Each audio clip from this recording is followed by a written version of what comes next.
Welcome to part 5 of the tutorial of the RCBot2. In this episode, it's gonna be all the remaining miscellaneous subjects. It's gonna be mainly about the workshop or Gamebanana for people who wants to waypoint custom maps. We have a list of special game mode that, especially in Team Fortress 2, that actually work with the build right now, which I will do a little showcase about it. After all of these showcase, I will end up with talking about some random tips about either the waypoints or the program itself. So let's finish it off, shall we? Flashbang. Community maps are insanely huge. There are thousands and thousands of them, especially in Team Fortress 2, but there's also some in Half-Life 2 Deathmatch and Day of Defeat sources, which can be found in the Steam Workshop or on the website such as Gamebanana. Of course, every single one of them can be waypointed, but it all depends on the game modes for sure. In Half-Life 2 Deathmatch, there is not much of a problem since it's only just Deathmatch. But for Day of Defeat Source and Team Fortress 2, there might be some exceptions. Day of Defeat Source has two game modes which was explained in the previous video, Territorial Control and Detonation. These two are the only game modes that the RCBot can know how to play them. But there are some custom maps such as this one as an example, which is sort of like a payload, which they have to push a tank while detonating walls in front of it. The goal is to push the payload all the way to the last point. While this is the objective, the RCBot will at least know that there's some detonation points, meaning they know that there are some walls that need to be exploded for the tank to pass. But they are not programmed to push a payload, so they will only just charge in to the objective, trying to either do the C4 plant or try to capture a point, leaving the tank behind and be forgotten. Here's another example, but in Team Fortress 2. This is a recreation of an old map from Team Fortress Classic into Team Fortress 2. This map is named Avanti B1. The game mode here is Attack Defend, which there's 3 points to capture. But since the map is only called Avanti _B1, the RCBot in Team Fortress 2 requires to know what game mode they're playing judging on the map's name file. So usually it's gonna need to be CP, KOTH, PL, etc. But this one has none of the objective name in the name. So we have this waypoint at the capture point zone 1, but then every blue are just straight ignoring it, making it unplayable. So it all depends on the map that you're choosing to know if they can be working or not. Also to make sure that if the map is actually good for the bots to play on. Into different topics now, let's talk about plugins. Before starting to talk about plugins, you gotta make sure that not all plugins work for the RCBots. So be aware that if you insert a plugin that plays with the bot's behaviors, it may not work, or it will just break the RCBot's behaviors. Some maps are requiring plugins to actually work. So for instance, in Day of Defeat Source, there are maps that are made for gun game mode. Gun game is a game mode that everyone starts with the same class and same weapons, and each time they kill an enemy, they level up their weapons. And once you reach to the final weapons, which mainly is the melee weapon, and manage to get a kill, well, with that you win the round, you win the game mode. Since some maps are specially made for these plugins, meaning there are no objective, there's no capture, there's no detonation. So the waypoints are just there to make them run around. So you require plugins to make them actually play. And in Day of Defeat Source, Well, GunGame is one of the mods which can actually work. Another plugin that works is in Team Fortress 2, which is Team Fortress Dodgeball, or as TFDB underscored, which is basically tennis, except you're all pyros and you gotta reflect the missiles to each team and not make it explode on you.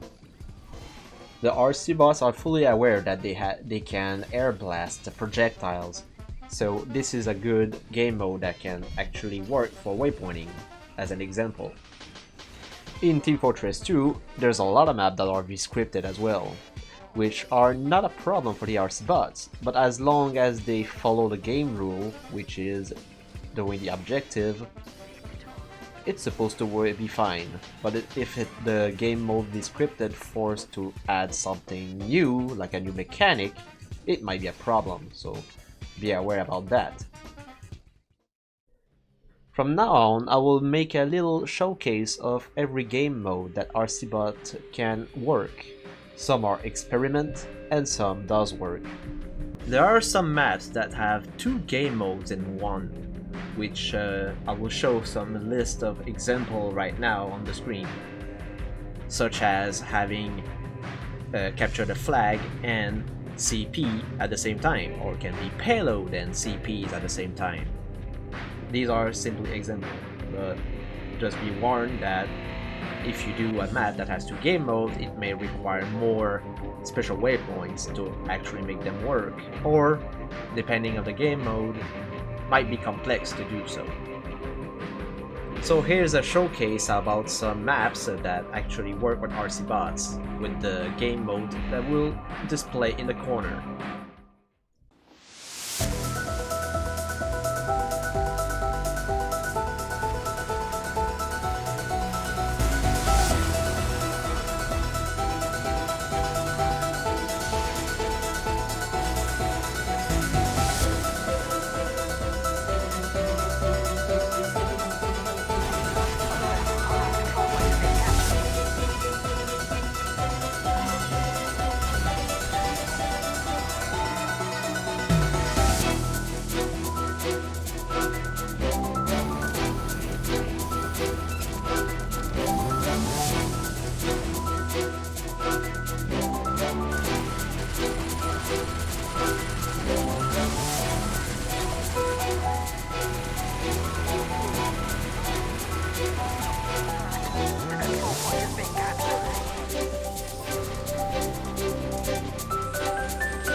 not let the ball get to the hedge.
And now we're getting to the final parts of the tutorials.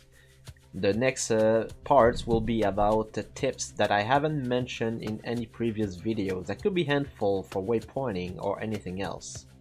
There ain't much, but that's gonna conclude the video for it. Sometime you may end up finding a long path road that the RCBot can walk into. I suggest to not ever put a long pathway point to reach to the other side, because sometimes the RCBot needs to refresh their minds to know where they are, and may happen that they stop in the middle of the run and try to find out the nearest waypoints around them. And if there's none because of the long road, they will just be stuck there.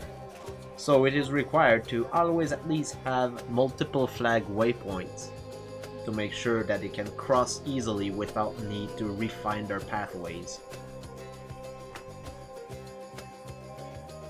It is important while waypointing to add waypoints in corners in maps to make sure that if our spot manage to get in a corner, well, they don't get stuck. In Day of Defeat Source, there's a lot of maps, especially in the community maps, that has a way which leads to a dead end, which is always good to make a one path waypoint to make them leave if a bot managed to get there, or to avoid them to go in a corner, which is useless. RCBots tends to sometimes walk in a direction without meaning to.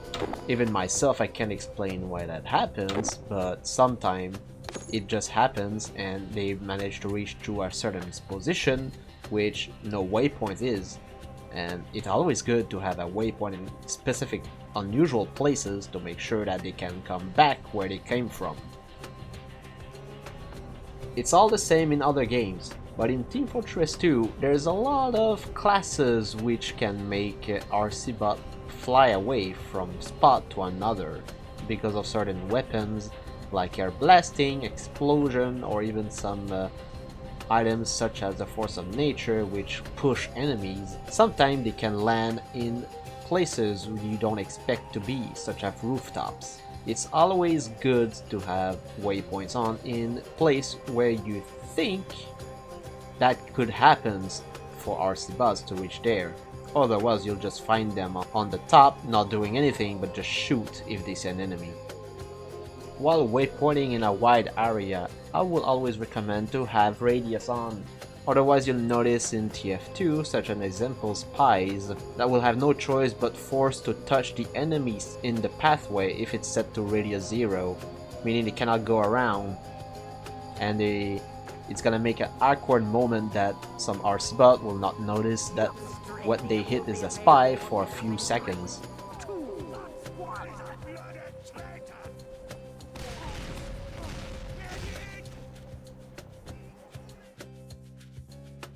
Certain maps has teleport triggers such as portals, and to make sure that the RCBots know how the portals work, you have to make the pathway point going from the first location to where the area they exit from, and make sure that it's on the right team as well.